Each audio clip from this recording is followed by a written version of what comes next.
What's up, guys? I'm Garnett Strother from Strother PT, and you're listening and watching the Independent Trainer Podcast. And today's special guest is Hector Guadalupe. He runs the A Second You Foundation, which is a nonprofit that takes formerly incarcerated people and turns them into badass personal trainers. We are a New York-based nonprofit organization that provides national certification, mindfulness practices.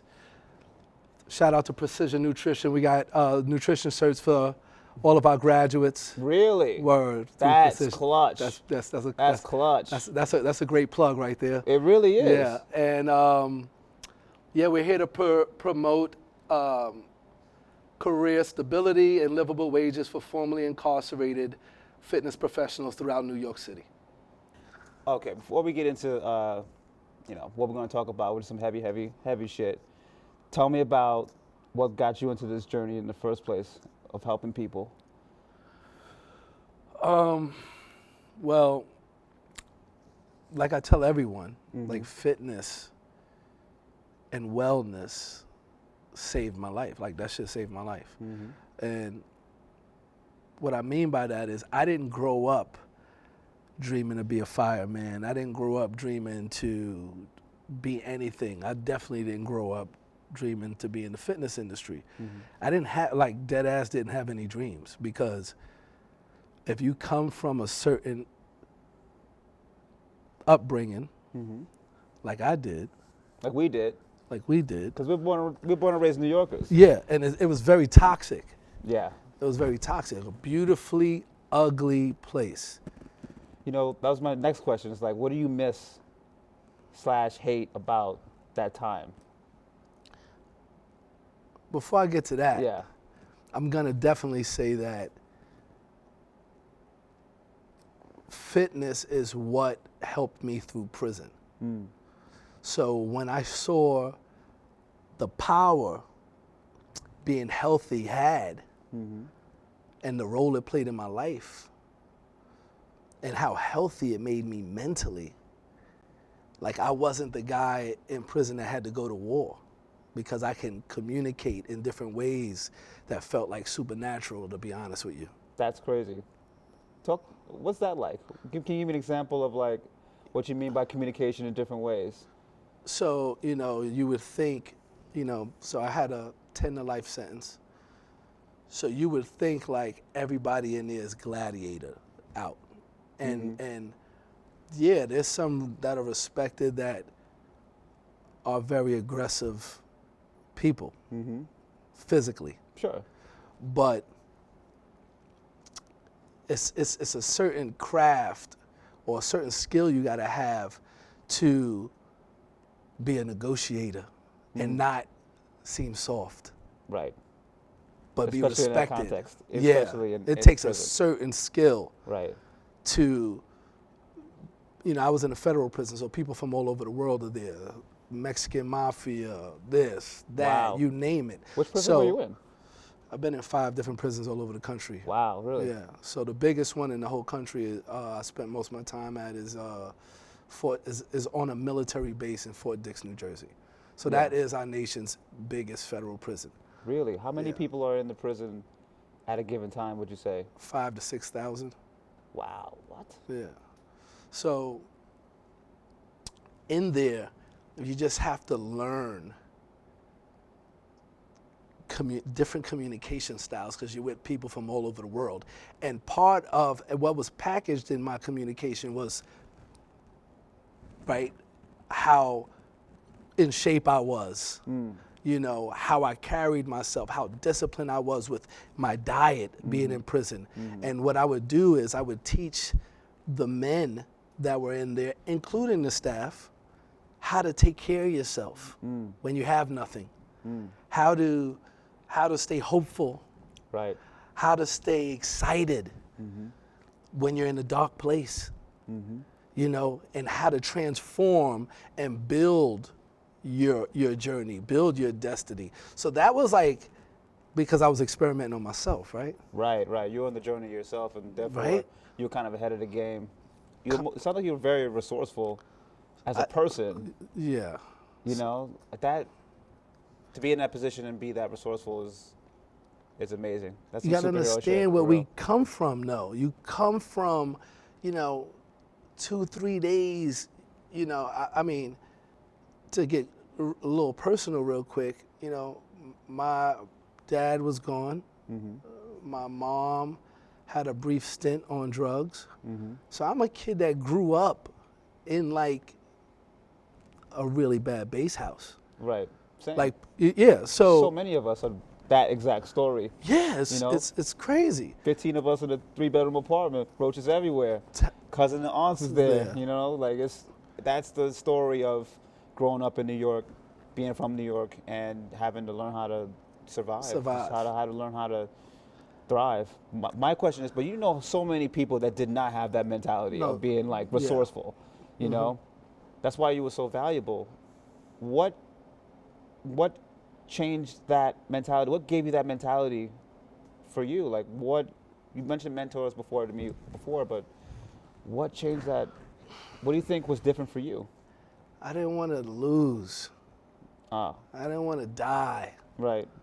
Yeah. That'll do it. like I've seen the way I grew up, I've seen so many kids. I'm lucky that someone didn't abduct me. I'm lucky to not have been sexually assaulted. I'm lucky back to grow up because this is 80s and 90s. So as I transitioned and went to prison and found this beautiful industry of health and wellness and fitness, whatever you want to call it. Right. That was the drive. I was like, yo, I don't want to go home as losing. Yep. I want to become part of society. Yes. And I don't want to fucking die in here. Right. Before prison, I mean, I felt like I did a stint because I was in a similar situation as you. Everything that you're describing to me sounds exactly what I went through to get to the same place. We're in the same industry because there aren't a lot of options for people like us. Like, I've never been to prison, but everybody else, a third of the people that I know have. I'm not dead yet, but a third of the people that I grew up with are. I'm not on drugs, and a third of the people that I know are. And that has to do with some kind of correlating factor. Something has to be, I don't know. I mean, for me, it was, I know you don't want to die. I don't want to die either. But for me, the examples that I used were like fictional characters. Yeah. I used like Spider-Man. He had problems and shit too, and he had a lot of responsibility. I've been a dad for most of my life, so I can't fuck up. I can't lose. It's not an option for me. And I think that, when that's just credit to you, man. I wouldn't have had that same kind of drive, I don't think, if I didn't have my daughter, I don't think I would have been able to be like, I don't want to lose that bad. I didn't want to, because I didn't have the hustle spirit that you had, I think. My cousins had that are your age and that were mentors to me. They had that like Jay-Z in them. They were like, nah, we're not going out like this. No matter what the circumstances. Yeah. But I think, do you think that era of New York just embodied the hustler spirit? Because we're here. We're you know what I mean? We're still out here hustling. And we're from a very special time in New York where everyone was kind of obsessed with making more money and being better. Because it was in the music. It's in our culture to just improve your lifestyle. Do you think that that's kind of where we got that idea from? That time in New York were golden years. And what I mean by that is you weren't infiltrated with tech. So you had to use your third eye. You had to use your superpowers. And I call it that, but really what it means is being keen, being resourceful, being sharp, and being someone that's fearless. Yeah. And that's what this city bred from Wall Street to the hood. That's right. It hit all neighborhoods. Yep. All people of all color from all walks of life. You had to have that in order to survive here. That's right. You didn't have like these. Gang stuff was like crazy here too. We didn't, but the community aspect of New York was different too. It was way more community centralized. Whether you're in a gang or not, like you had your people. Y'all hustled together, y'all got money, and you went about your day. but it's different now. It's a little different now. And it's what I like doing. Like whenever we get hired to do talks at certain companies and certain communities. Right. It's what I start with. It's like, this is what my New York looks like, and I'm really excited you come from this New York. Right. Because why is that? Because you have leaders out here that, man, a lot of CEOs that are from here have been in AA, NA meetings. People don't know this though. Right. That's true. Like, you have people like me that's coming to tell you, like, yo, you want to be the best at something? Do me a favor, go through all the grind. Right. Go through all the dirty work first. Right. And there ain't nobody going to fuck with you by the time it's time for you to shine. You have to go through the mud if you want to win, So hearing that reinforced to them and, hearing these stories is what gets people excited. Yeah, I feel like now, because of social media, because of tech, people glamorize the end result. Yeah. They want to be immediately on the yacht, the boat with the big titty girls. They want that. You know what I'm saying? They want to be, just teleport me there. Yeah.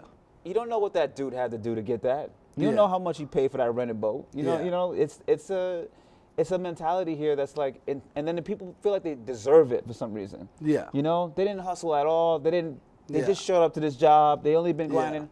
You've been training people since you got out, basically, right? I've been training people since I was a kid. That's the only thing I could do, right?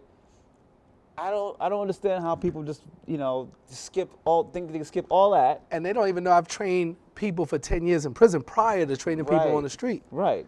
You got 20 years in the bank, and people just think you just woke up like this and just kind of show up and tell people what to do. Exactly. You gotta put that work in, man. Yeah.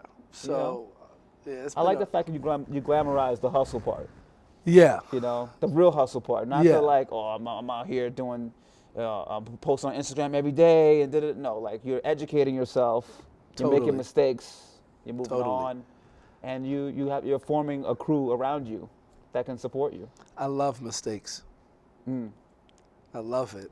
Nowadays, so I used to wake up and used to think I was like, all right, I'm starting my day and the schedule goes as follows. And due to COVID, for the past 14 months, I've learned that my job is only to tackle challenges. Wow, that's an important lesson right there, my man. So I'm like, whoa, 14 months.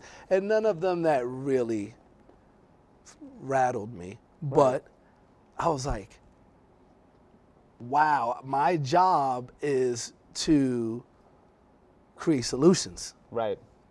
And that might not only come with, like, I don't know, a Zoom that's stuck, but it might be like helping someone get through their day. Yes. It might be, helping a client. Right. Figure out,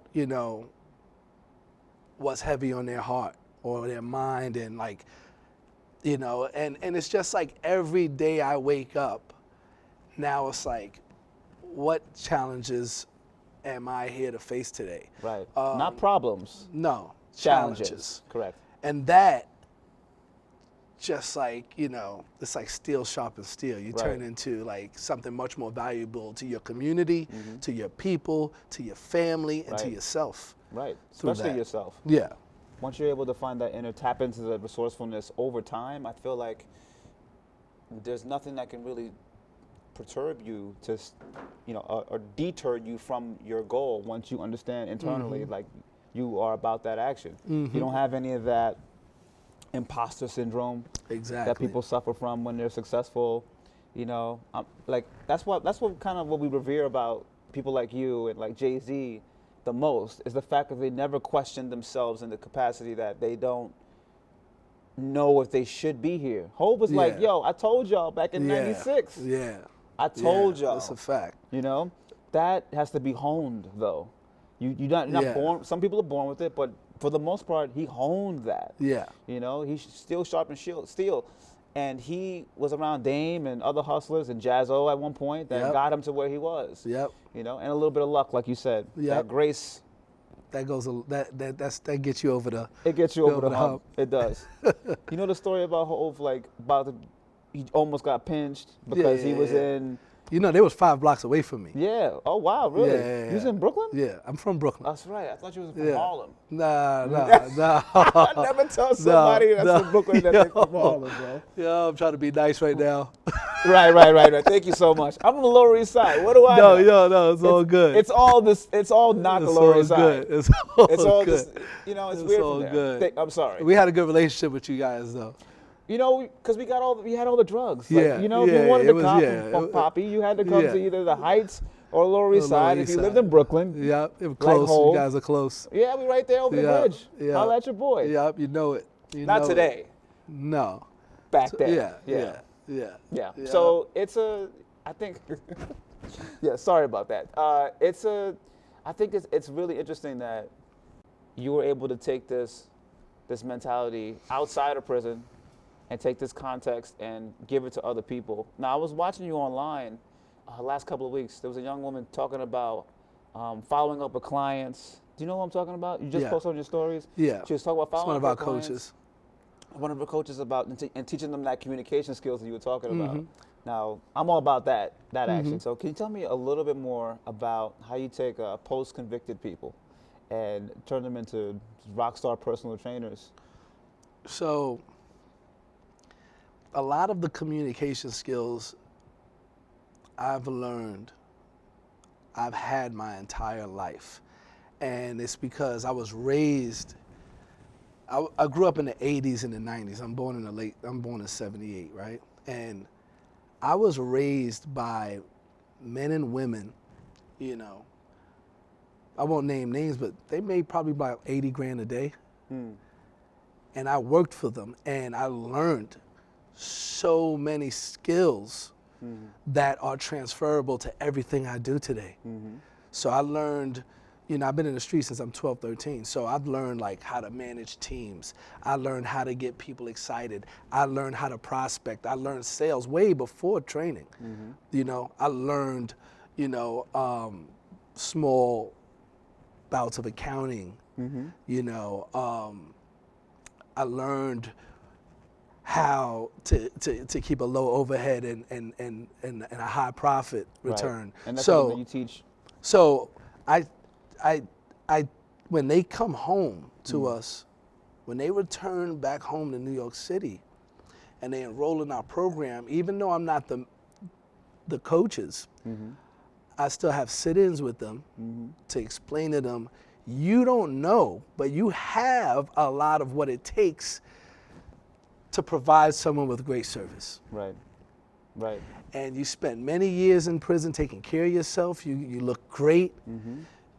She's either beautiful or he's handsome. And I'm like, this is the industry for you. And it might take you somewhere else. Right.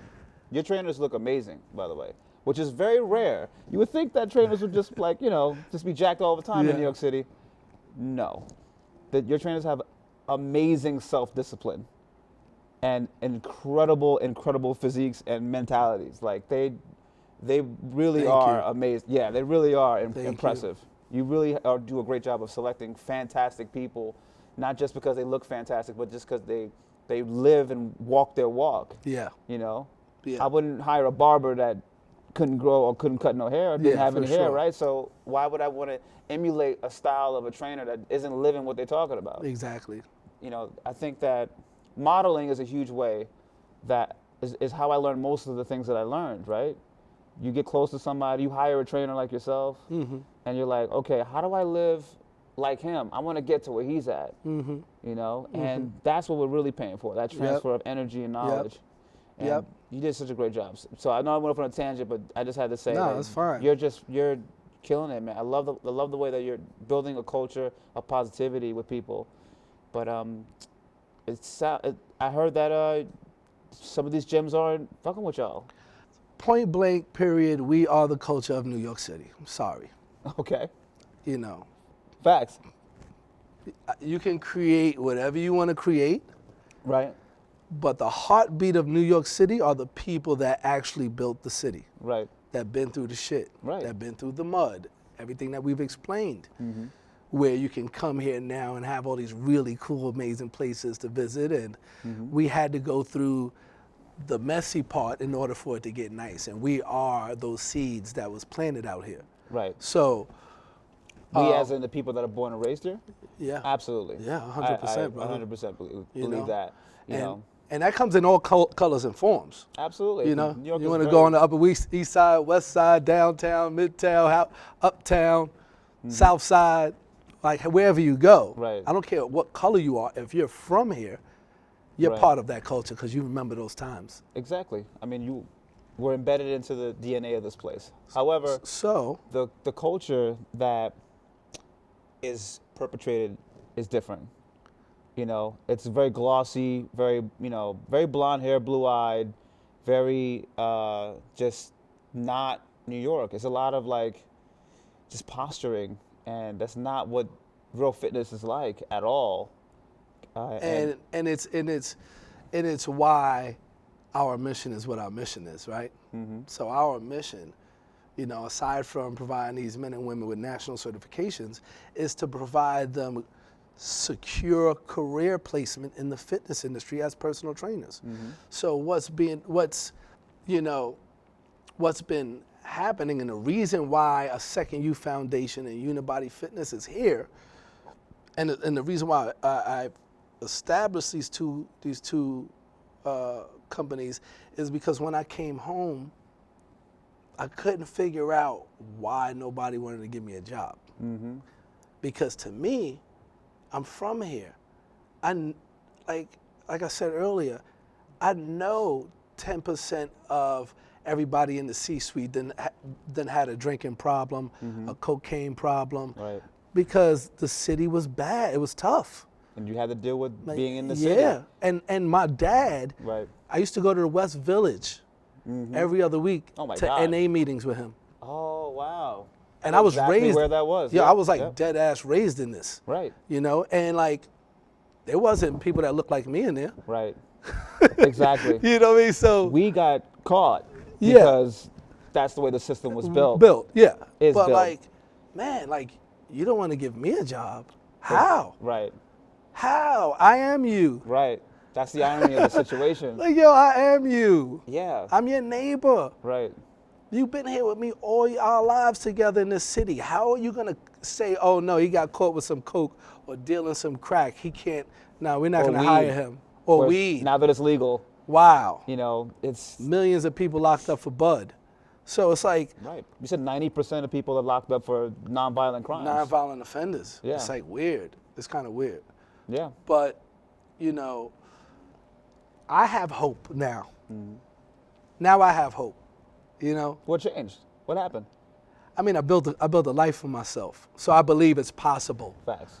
Right? So I believe now that I have hope that corporate health clubs and all of our really cool boutique gyms will come around one day.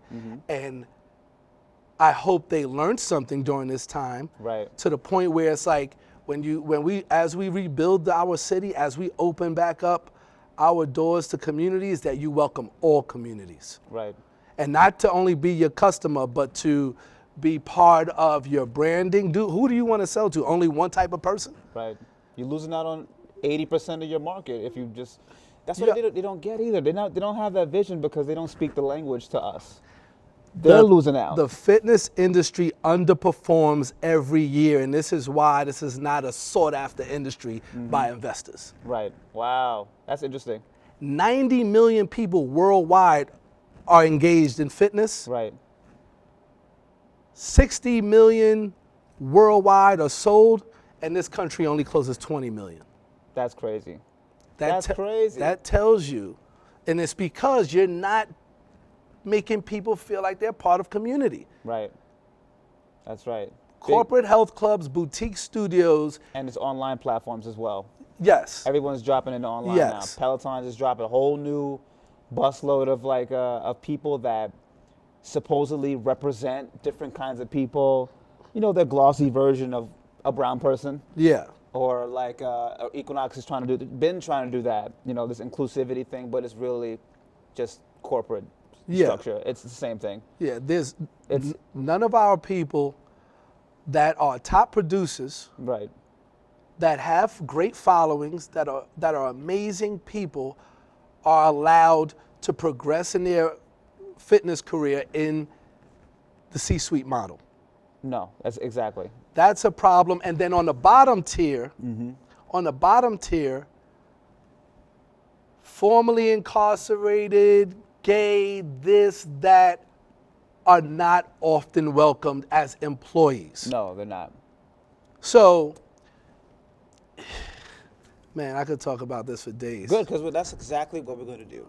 You know, the hot thing right now is doing exactly what we're talking about, but it's mostly performative. You know, donate some money to Black Lives Matter, get a black girl to dance in your outfits, and your, you know, this inclusivity thing is very easily taken care of in a corporate way because they can just get some glossy version of what they're looking for and just throw it online. Yep. And it's easy. It's online. Yep. Get a photographer, get a model, you know, and then have them dance around in your stuff, and boom, right? That's how we get this done, crazy. right? Make a couple affirmative action hires, you know, 1 or 2, shut people up, and then It's very sad. it's sad, man, because they're missing the whole point, and their bottom line is affected by it.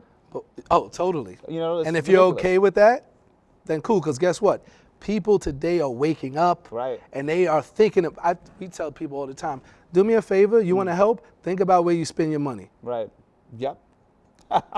Exactly. You want to help? Think about where you spend your time. Right. Think about the consumers you buy from. Do me that favor. Do yourself a favor. Yeah, You yeah, know? yeah. Because the more people are awake, you're gonna continue to see the shift. And those that you know hold the keys to a lot of our institutions and fitness gyms and really cool boutiques that we actually love. Right. We actually love the spaces, and we love the.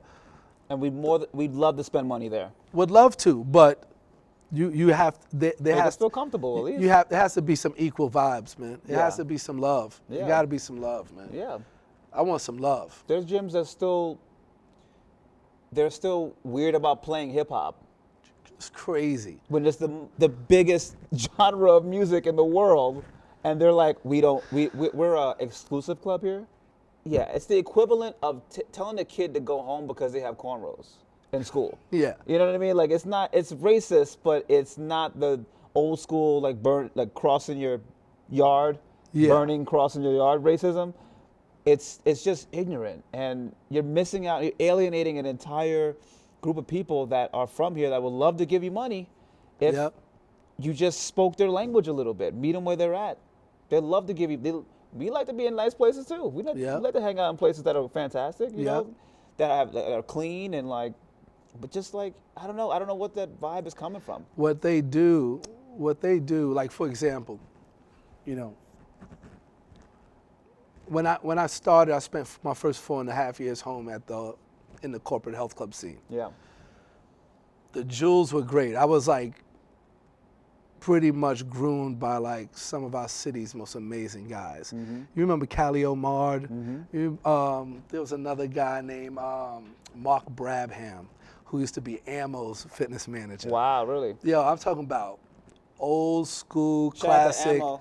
facts. Shout out to Ammo, my man. Shout out to Ammo Athletics for sure. One of our top coaches also at a Second Youth Foundation. Oh yeah. He's a real one. Word. And I was just taught like some really good stuff. You know. These dudes were fighters. They were everything. Yeah. You know, they were amazing people. I've heard of that crew. Yeah. I just missed out. I was maybe 15 when this happened. Yeah. They pretty much were the solid foundation of our like from midtown to downtown corporate health club scene. These guys were the movers and shakers. So they taught. They were fitness managers and directors of like, you know, New York Health and Racket Club and they were in HRC and sports clubs. Yep. I think back then the culture was like, okay, who knows fitness? These guys, great, put them in there. Now they're trying to make this glossy bullshit where they have these people that don't understand anything about fitness at all. They just know corporate structure and corporate culture. And what they know is that, okay, these type of people, we don't associate with making money. So Yep. we'll put some corporate people behind this, Yep. these people, and then we'll just make money off of them. Yep. They wouldn't have produced you if they had that structure in place. 100%. And you are a hustling ass motherfucker who makes money for every club that he's ever been in. Yep. And I thought that was the bottom line. Yeah, when I recognized, so I spent 4.5 years, right, in that scene. Right. I did the math, right? So I'm like, okay, like, and granted, when it comes to all our industries, fitness is this big, but I brought in 1.6 million in that, sold in that, and trained in those 4 years, right? Wow. But if I brought in 9 other trainers in that one club, we were a top producing club for like X amount of years, whatever. I can only imagine what we raised. When I saw that, I was like, okay, now since I can't get up there, Right. I'm gonna have to keep it moving with this bread. Right. Yeah. Because, and I'm gonna teach people how to keep it moving because of, like, you have it. Like, it's like the club is a shell, Correct. right? That's what these clubs don't get. You're a shell. Preach, brother. Go ahead now. The clubs are a shell.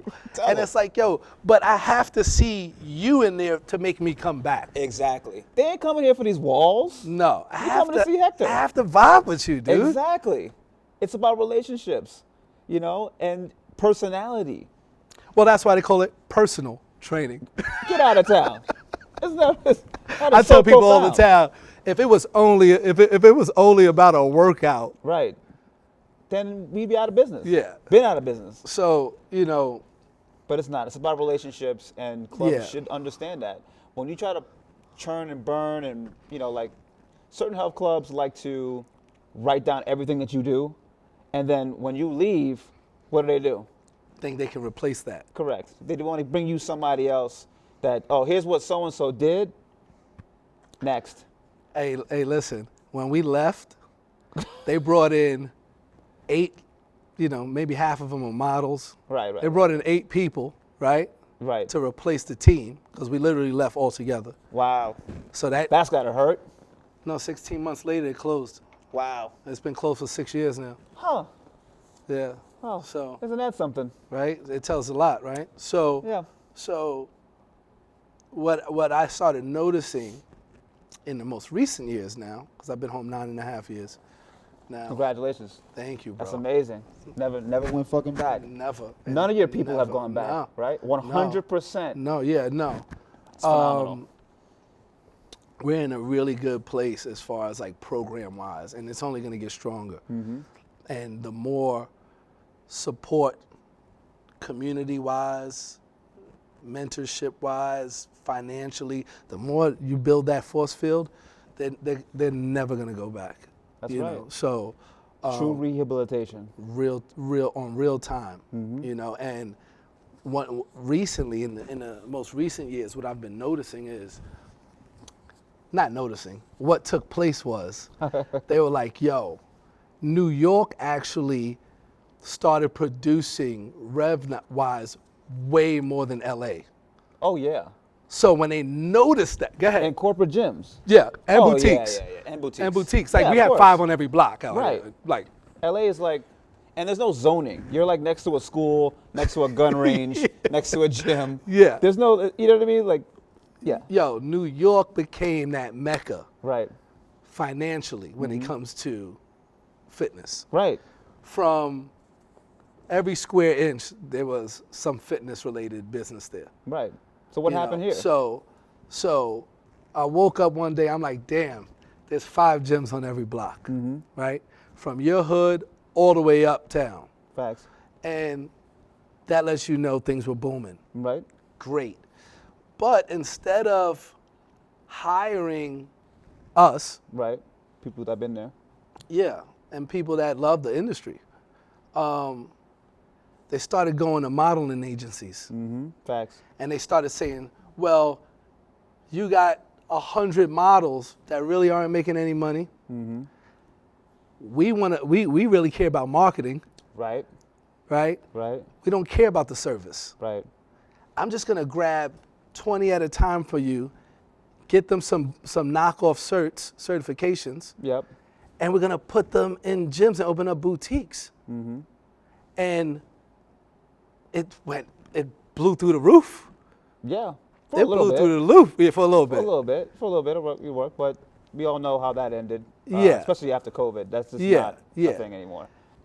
Where do you see the future of personal training headed, knowing that these other systems don't necessarily work? I see things going a hybrid route. And it's because it's still going over a year that people are used to their flexibility now. Mm-hmm. People are used to their time. So how do you get those people back fully engaged with personal training, with memberships, with every, how do you make that person want to get back up 3 hours earlier than their norm now, jump on a train, get sweaty, run into the gym to meet their coach, Then right back out to work? And like, how do you make someone want to do that again is going to be the challenge. And the more that they adopt community, right, culture, language, the more that corporate health clubs and boutiques can actually make our consumers feel appreciated and special and give back to them. right. It's if you don't, you're dead. You're done, yeah. If you don't, you're dead. And that goes a long way. Like I was just mentioning to you, like you need to be throwing once every other month a happy hour. Right, yeah. You need to be having, retreats. Right, Once a year, someone can sign up for a retreat if they choose to. right. And it'd be discounted. Don't just try to still get your money. Like, Right. you know what, it's going to be discounted, and for the support and love you giving us all year, end of the year, we're doing this Right.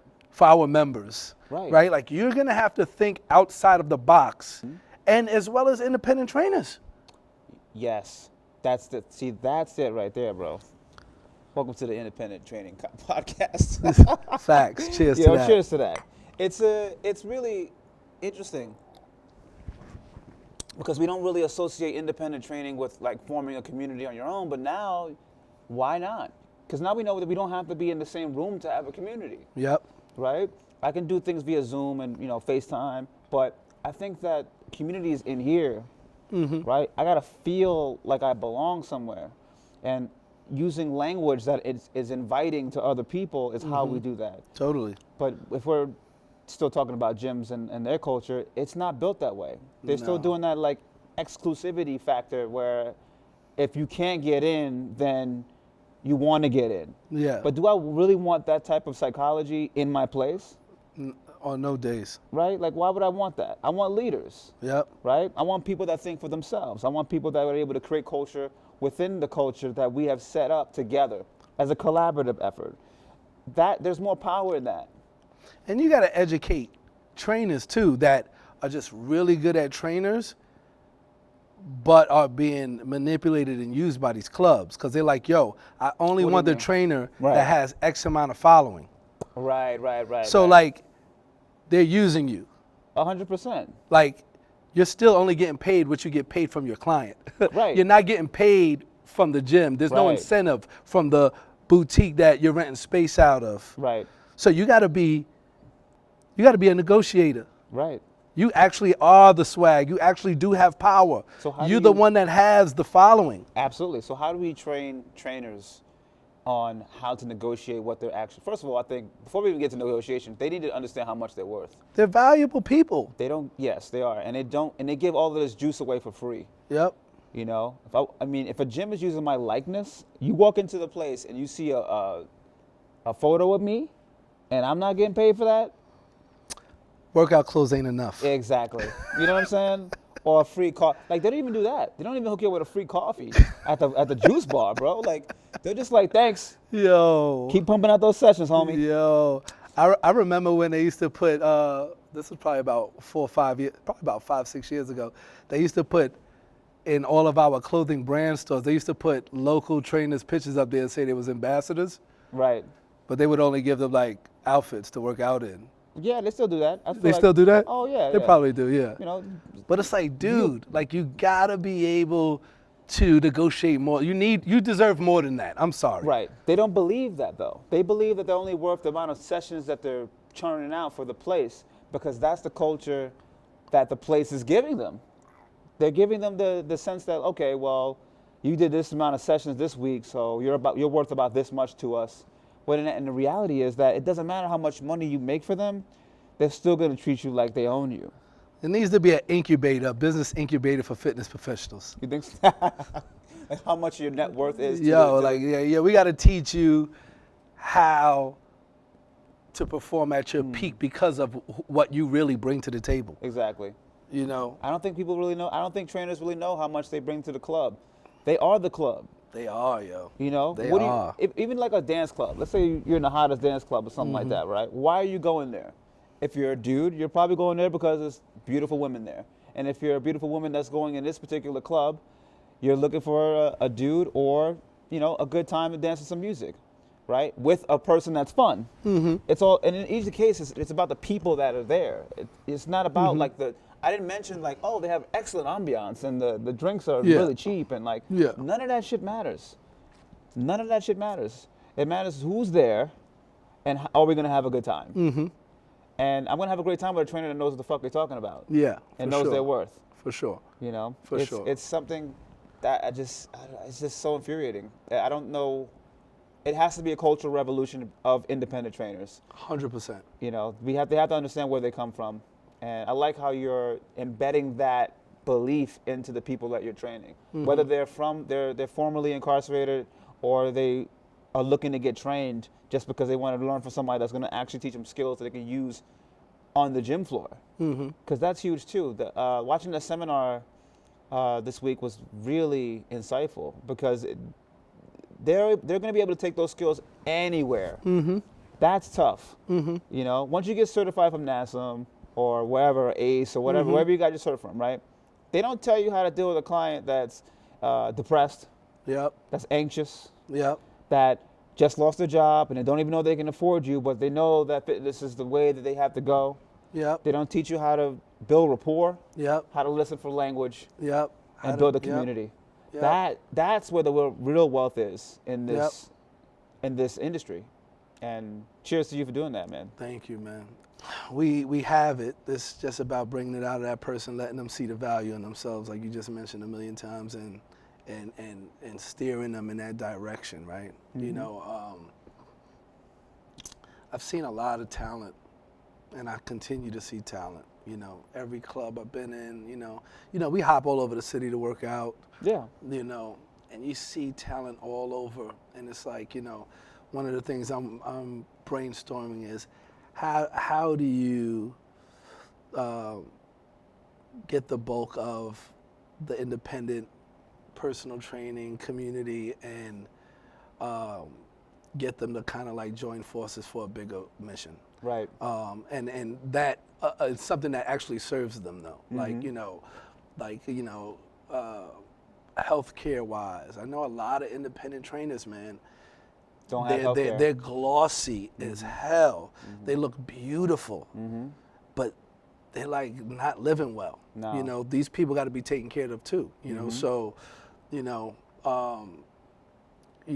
or 5 roommates not able to really afford the type of nutrition that they need. Right. On stimulants all day. Yeah. Just to get by. It's tough. They look incredible on Instagram. There's a dark side to fitness. Dude. It's a really dark side to fitness that trainers won't even admit it half the time. Yeah. Yeah.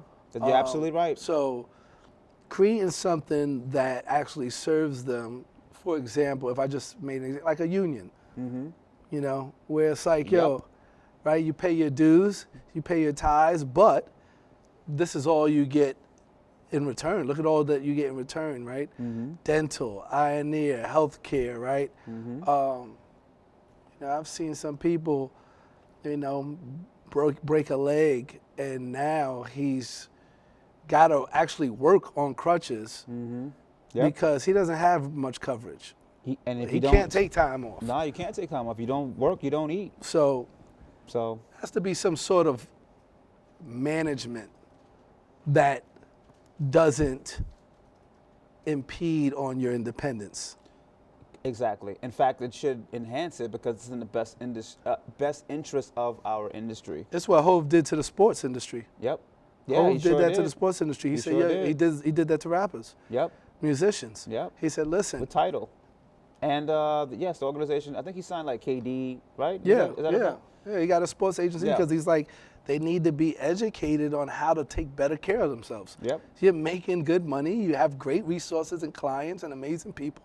You gotta, you should be the one that's in a more secure place than anything. Exactly. You They know? need it, and then your clients should be taking care of you too. Because you're taking care of them. You know, you're the lifeblood of their health and wellness. They should make sure that you have, you know, the means that you need. I remember when I first started training, I had a huge fire in my apartment, right? And this is when I was very young. I was like 20 years old. And my client that I saw every day, my man Volt, shout out to my man Volt. He moved out to LA. And I had nothing left. Like the fire department came, it was a 5-alarm fire, everything was destroyed. And I didn't have a bed to sleep on. Like I was literally on the floor. And I remember like that year was the first summer that I had my daughter come over and stay with me. And she's supposed to stay the whole summer, you know. Back then she was going back and forth between here and Philly to see her mom. And my client was like, I told him what happened. 'Cause I don't tell people what's going on. You know what I'm saying? Like I keep it to myself and I just kind of deal with it. But I guess I was in a vulnerable moment. I was like, yo, I ain't got no fucking bed. Sorry, I couldn't make it to work last week. My entire house was on fire. And like, Yeah. he was like, dog, are you serious? I was like, yo, like 3 days later, a fucking bed shows up. Yep. You know, that kind of kindness I've never experienced at that time. Yep. And it changed everything. Yep. So it's just, you know, having good people around you like that change everything. And what if we build a community of those people, you know, clients and trainers that pool the resources together to make sure that we all have a better life. And Yep. that's the dream for me. Well, that's like really what wellness means to me. So this is why I do the work that I do at the Second U Foundation, because, you know, Second U has created amazing gains every year because of community. Right. Because we're surrounded by 2,000 beautiful people, and I'm not talking from looks. I'm talking about 2,000 beautiful hearts that are directly connected to us. And they want to see these men and women come home, be educated, be provided food, shelter, clothing, finances, and livable wages. So with that type of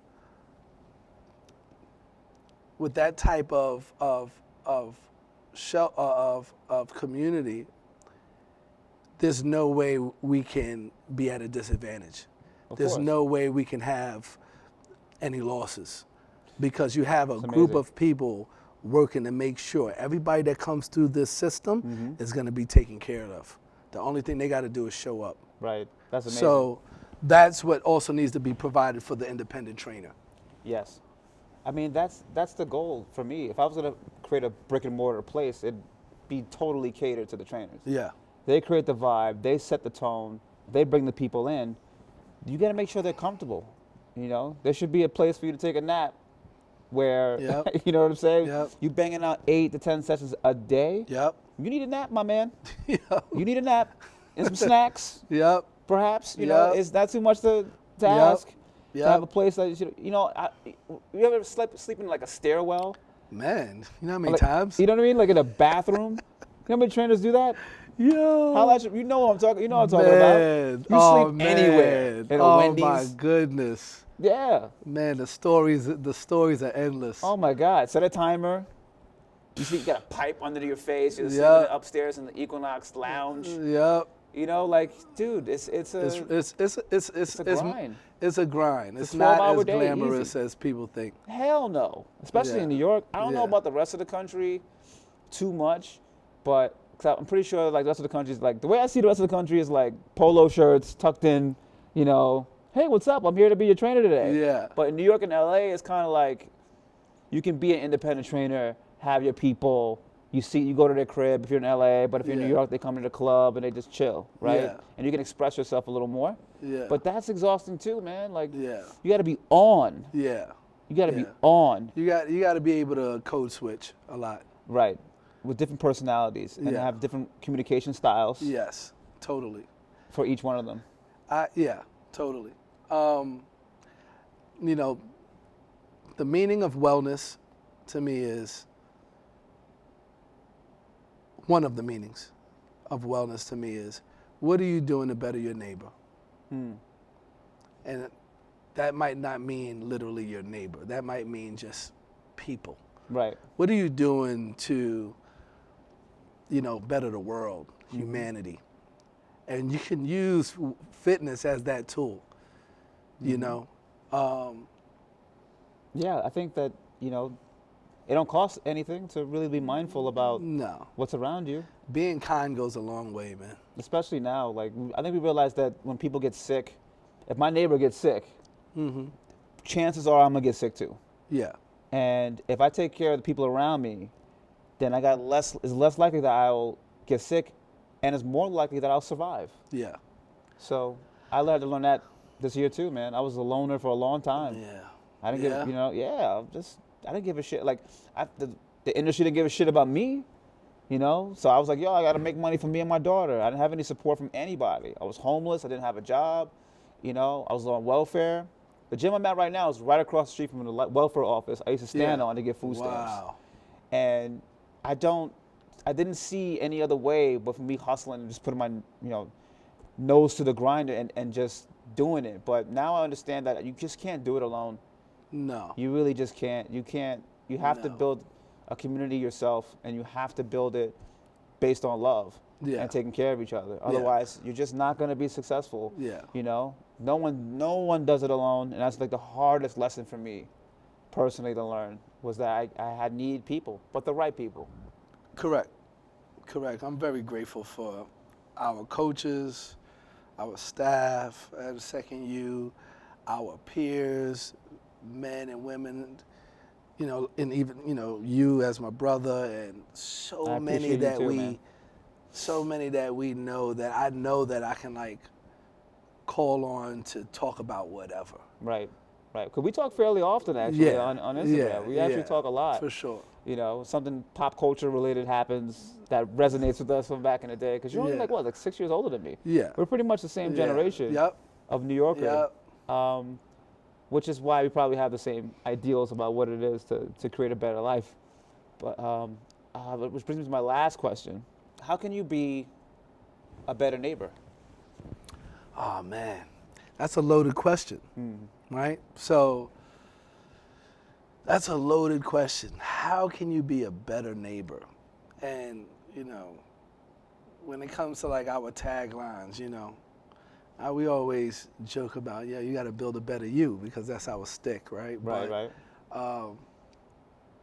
It's like just walking that walk, It's like becoming a better neighbor, becoming someone who can do well by others or be someone who's like a supporter and lover of humanity, right? And supporting whatever that looks like.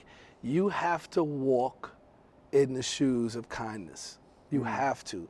Like, we have demons, right? We all do. We have issues. We have challenges that we face often because that's a part of life. But you have to somehow find ways to wake up excited about life. You have to wake up because that's just gonna drip in everything you do. Right. So it really starts with you. If you want to be good to somebody, you got to be good to you. Facts. There's no way, like when I was selling dope and trafficking and even leading up into prison, 10 times out of 10, if I did something wrong, it's because I felt wronged. If I caused someone pain, it was because I was in pain. Right. So if you wake up with a strong soul, with a heart, with a strong heart, you know. Like every day I get up, I'm like, damn, I'm grateful. But I am. It's not like I'm trying to trick myself. I'm like really happy to wake up today. I'm really happy to be able to face the world and, Right. you know, I get excited when I'm coming to the city because I know I'm gonna bump into great people. You know, so it starts with you. Right. You know, you wanna do well for others, you gotta do well for yourself. Yeah. And It's going to translate into all your work. Yeah. It's going to translate into it's going to drip into your relationships, your friendships. It's going to, you know, affect your family members. Right. It's going to radiate throughout your entire community, even to the person you don't know. Exactly. And you don't have to come from a tough place, you know, like we do, to really enjoy or be grateful, you know. Just because, you know, we come from a tough place doesn't mean that, you know, all these guys were suffering. So, of course, like, anything is better than, with, you know, prison or, like, homelessness. It's really just being aware of what you have and being present enough to realize that whatever happened before is not real. Yeah. Really, the past is done. And look around, and you're probably in a very blessed position. And I don't mean in a religious way. No, for I sure. mean, like, grace. Like, oh, wow, like, shit could have went this way, but Yep. it didn't. And that's why I'm here. So I just want to thank you for coming by. Thanks so much for Bro, having me, it's really brother. good to seeing you. Man, I love seeing you. Same. It confirms Same. so many of my beliefs about what I think is right. So thank you so much. No doubt. No for doing doubt, that. baby. Yo, you're the fucking man, You dude. know, you too. I love you, I brother. love you too, man. You're doing such a phenomenal job. Yo. Tell people what you're working on, Yo. what you're coming up next. Aside from that, independent trainers Right. need to fucking humble themselves too. All right. All right, so Tell now I'm them. gonna flip this whole shit real quick. Flip that shit. So, you know, a lot of y'all ain't cut like that out here. So be humble, be good to your neighbor, be good to your peers. I see some trainers and I'm like, Shitting on people. bro, Like, relax, like bro. chill, because Yeah. you're not like that. Right. And you're not getting to the bag either. No, you're not. Not putting anybody else down. Yeah, so Yeah. if I left on a note when it comes to mentioning independent trainers, Right. humble your fucking self Word. before you nobody get perfect. humbled, because life will humble you. Absolutely. You'll be asking for help in no time. Real quick, bro. That's a fact. I know I was shitting on your squat form, but yeah, no, just chill. We all in this together, right? You know, ain't nobody bigger than anybody else, and let's collaborate and build something Yeah. together. You know, Yeah. it ain't that serious. We're not. Yeah. It's not heart surgery. It's not brain surgery. No. You're literally No. doing push-ups for a living. That's it. Having a conversation about what happened Sunday night. So just chill out. Just chill, man. It'll be all right. You're not The Rock. You're not The Rock. God, I love that guy. I love that guy. Right? Like, dude, I really do hope he runs for president. Facts. That's a fact. I really do. But Mr. Johnson, please follow through on that. No doubt, no doubt. We're at asecondyoufoundation.org. Definitely visit the site. All social media accounts, same name. All right, so thank you, Hector, for coming through, and thank you for watching. You can catch us on basically every single platform there is known to man: YouTube, Spotify, Apple Music if you're extremely rich. And we'll see you next time.